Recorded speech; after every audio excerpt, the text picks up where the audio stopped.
In this guide, I'll show you how to lock apps on iPhone and iPad. Now, in order to do this, you will need the Shortcuts app, which should have came with your device. But if you don't see it, you can always open up the App Store and download it for free here. So what we're going to do is open up Shortcuts, and then you want to press the plus sign in the top right corner, and you want to select Add Action. Then in the search bar at the top, you want to type in lock, and you can scroll down, and under scripting, you want to select lock screen. Then you can press done in the top right corner. And once you've done that, what you want to do now is select automation at the bottom center of your screen. From here, you want to select new automation. And then in the search bar at the top, you want to type in app, and then you can select app.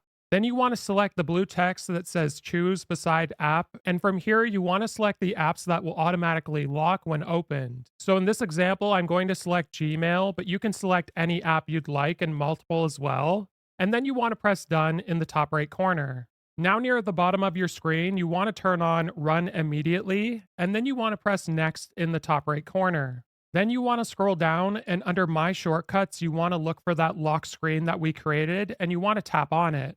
So now that this automation is set up, what essentially happens is when you try and open up an app on your phone, what's going to happen is it's going to require Face ID or the password for your phone in order to open up. And if you ever want to turn off this lock screen automation, all you have to do is go back to shortcuts and you can delete this right here, or you can go to the shortcuts and delete the lock screen here as well.